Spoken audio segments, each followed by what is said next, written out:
इन दिनों बीजेपी नेताओं के निशाने पर जितने भूपेंद्र हुड्डा हैं, उतने ही विनेश फोगाट भी हैं। विधानसभा सत्र से गायब रहने के बाद विनेश फोगाट लापता करार दी गई और जब विनेश फोगाट लौटी तो उन्होंने कहा, मैं जिंदा हूँ, और बीजेपी नेताओं पर तीखे तंज कसे।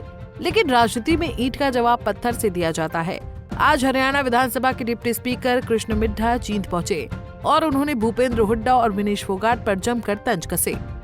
Deputy speaker doctor Krishan Middha ने विनेश फोगाट और भूपेंद्र हुड्डा पर निशाना साधते हुए कहा कि विनेश फोगाट कभी जीतने के बाद अपने हलके में दिखाई नहीं दी। विनेश फोगाट ना तो जुलाना में नजर आई और न ही सत्र के दौरान विधानसभा में नजर आई। देखिए, भूपेंद्र हुड्डा इस समय होशो हवास में नहीं है, ना जाने कैसी कैसी बहकी बातें कर रहे हैं। वो कभी कहते हैं कि हेलीकॉप्टर क्यों ले लिया, कभी कहते हैं नशे का चल रहा है, कभी लॉ एंड ऑर्डर पर सवाल उठाते हैं।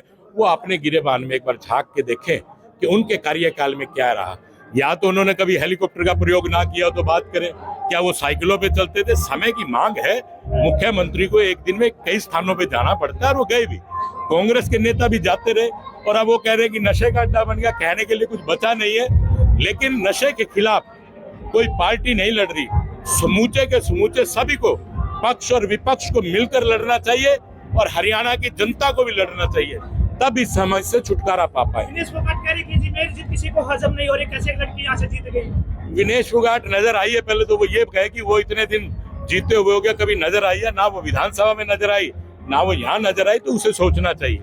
कृष्ण मिड्ढा ने कहा कि विनेश फोगाट को जीतने के बाद इतने दिन हो गए, लेकिन वो लोगों से मिली ही नहीं। वहीं भूपेंद्र हुड्डा पर तंज कसते हुए कृष्ण मिड्ढा ने कहा कि भूपेंद्र हुड्डा हेलीकॉप्टर खरीदने को लेकर आवाज उठा रहे हैं। वो बताने का काम करें कि क्या भूपेंद्र हुड्डा अपने कार्यकाल में साइकिल पर चलने का काम करते थे। बता दें कि जींद में राज्य स्तरीय ब्राह्मण महासम्मेलन का आयोजन किया जा रहा है, जिसमें हरियाणा के कई बड़े बड़े नेता और मंत्री लोग पहुंच रहे हैं।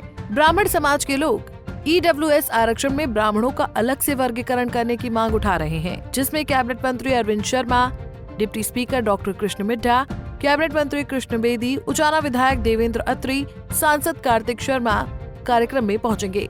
जींद से अमनदीप पिलानिया, पंजाब केसरी टीवी। हमसे जुड़े रहने के लिए हमारे YouTube चैनल को सब्सक्राइब करें और नई वीडियो की नोटिफिकेशन के लिए बेल आइकॉन को दबाएं।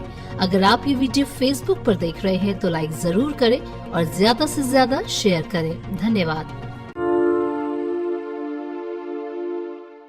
हमसे जुड़े रहने के लिए हमारे YouTube चैनल को सब्सक्राइब करें और नई वीडियो की नोटिफिकेशन के लिए बेल आइकॉन को दबाएं। अगर आप ये वीडियो Facebook पर देख रहे हैं तो लाइक जरूर करें और ज्यादा से ज्यादा शेयर करें। धन्यवाद।